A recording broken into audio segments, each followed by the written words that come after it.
अज़ीज़ान गिरामी वक़ार, रसूल पाक सल्लल्लाहु तआला अलैहि वसल्लम की मीलाद के मुतालिक दलाइल बहुत सारे हैं। हाँ, जिस शक्ल से मना रहे हैं, जाहिर सी बात है ज़माने के बढ़ते बढ़ते हर चीज़ में तरक्कियाँ होती रहती हैं। सबसे बड़ा सवाल सुन्नियों से यही किया जा, सहाबा ने मनाया था, ताबईन ने मनाया था, औलिया ने मनाया था, ये तो अब के ज़माने में मनाया जा रहा है।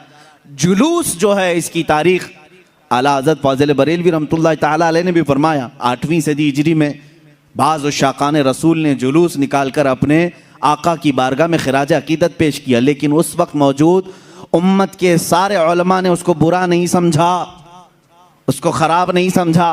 बहरहाल मैं आपको बताऊं, सहाबा ने मनाया था, ये बार बार सवाल करते हो। ताबईन ने मनाया था, अरे मियाँ वो तो रोज़ मनाते थे मेरे आका की मिला, तुम तो 12 रबीउल अव्वल साल में एक बार कर रहे हो। सहाबा रोज मनाते थे। मीलाद का मतलब क्या है? जाओ पूछो, हसन बिन साबित हमेशा कहते थे, व अहसनु मिनका लम तरा कत्तु आइनी व अजमलु मिनका लम तलिदिन निसाउ। यही तो मीलाद मुस्तफ़ा है। ऐ रसूल, आपसे ज्यादा हसीन मैंने किसी को देखा नहीं, आपसे ज्यादा खूबसूरत किसी माँ ने जना नहीं। ये तो सहाबा मीलाद नहीं मना रहे हैं। सहाबा कराम हुजूर अकरम सल्लल्लाहु ताला अलैहि वसल्लम के कसीदे पढ़ते थे। अब आओ हिजरत का वो वाक़या तो सुनो ज़रा। अल्लाह के हबीब सल्लल्लाहु ताला अलैहि वसल्लम जब तशरीफ़ ला रहे थे मक्का से मदीना तैयबा, 14 दिन तक मदीने वालों ने इंतज़ार किया है। तुम 11 रोज़ से इंतज़ार कर रहे हो 12वीं शब आएगी। मदीने वाले 14 दिन तक, जैसे ही हुजूर मक्का से निकल चुके खबर हुई, मदीने के सारे लोग टीलों पर जाकर खड़े होते थे और इंतज़ार करते थे कि वो नूर वाला कब तशरीफ़ ला रहा है, रसूल पाक सल्लल्लाहु ताला अलैहि वसल्लम कब आ रहे।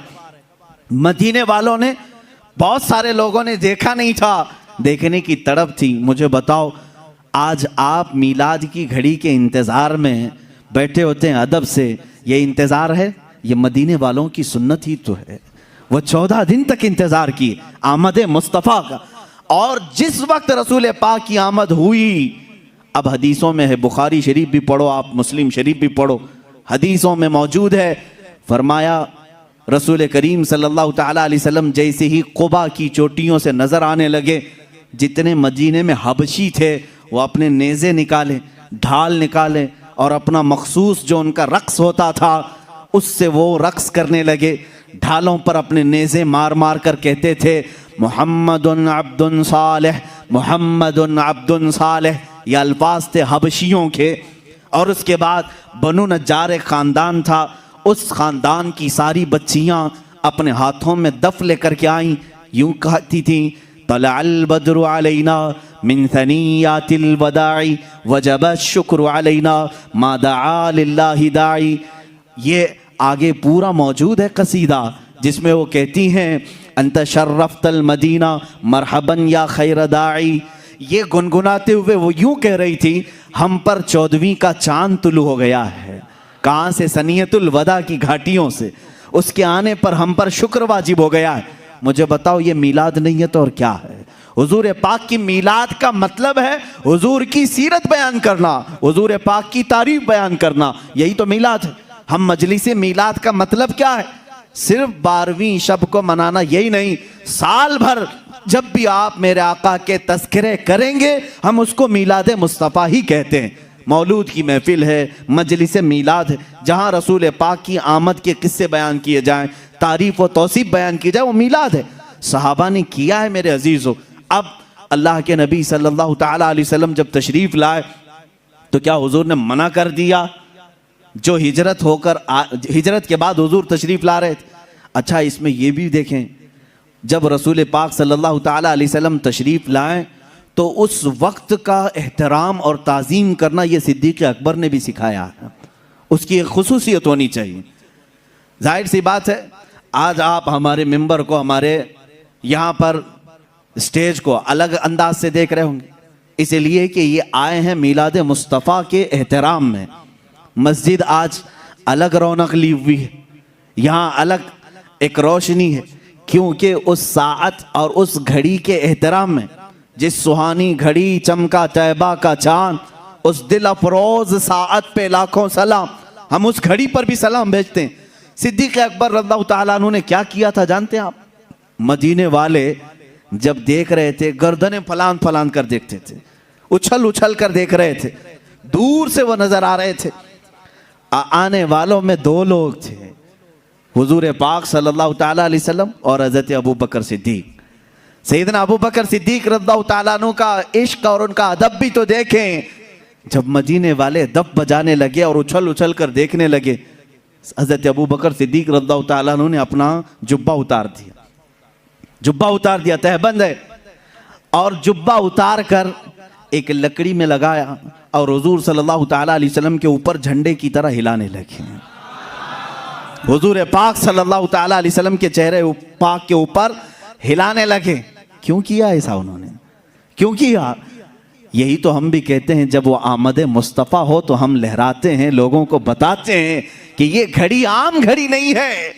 हज़रत अबू बकर सिद्दीक ने यूं किया।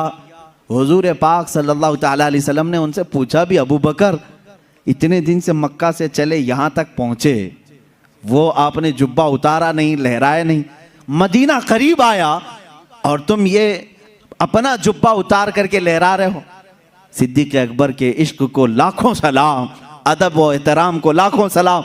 अर्ज करते हैं, आका बहुत सारे मदीने वालों ने आपको अब तक देखा नहीं, मैं ये सोचता हूँ कहीं वो गलती से मुझे रसूल ना समझ लें।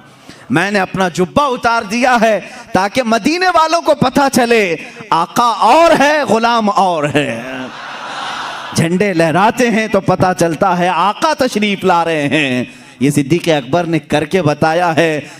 जब रसूल तशरीफ ला रहे हो तो झंडे लहराए जाते हैं, इसलिए कि उस घड़ी का अदब हो, उसका एहतराम हो। मदीने वालों ने देखकर ही पहचान लिया, जो लिबास उतार कर आ रहा है वो गुलाम रसूल है, और जिसके सर पर झंडा लहरा रहा है अगर से जुब्बे का हो वो मुहम्मदुर रसूलुल्लाह है। मेरे आका सल्लल्लाहु ताला अलैहि वसल्लम के आने का अदब और एहतराम मदीने वालों ने भी किया था। अब मैं ये कहता हूँ कि जिसे मदीने वालों की खुशकिस्मती मिली वो मेरे आका की मीलाद मनाएगा और मदीने वालों में उसका हशर भी होगा, क्योंकि मेरे आका ने फरमाया है, मन तशब्बह बिकौमिन फहुव मिनहुम, जो जिस कौम की आदत को अपनाएगा दुनिया में, क़यामत के दिन वो उसी कौम के साथ उठाया जाएगा। ऐ वहाबियो, तुम मक्का के इबलीस के साथ गम मनाओ और तुम्हारा क़यामत के दिन हशर उन्हीं की जमात के साथ होगा। हम आज कुमकुमे भी लगाएं, झंडे भी लहराएं, 12वीं शब को अलल ऐलान कहें कि आई नई हुकूमत, सिक्का नया चलेगा, आलम में रंग बदला, सुबह शबे विलादत, हम इस फ़ख्र के साथ कहेंगे। इसलिए कि मदीने वाली कौम के तरीके पर हमने किया है, और रसूल ने फरमाया जो जिस कौम की मुशाबहत करता है क़यामत के दिन वो उसी के साथ उठाया जाएगा। फ़ख्र करो, क़यामत के दिन इंशाअल्लाह हम सब मदीने वालों के साथ उठाए जाएंगे।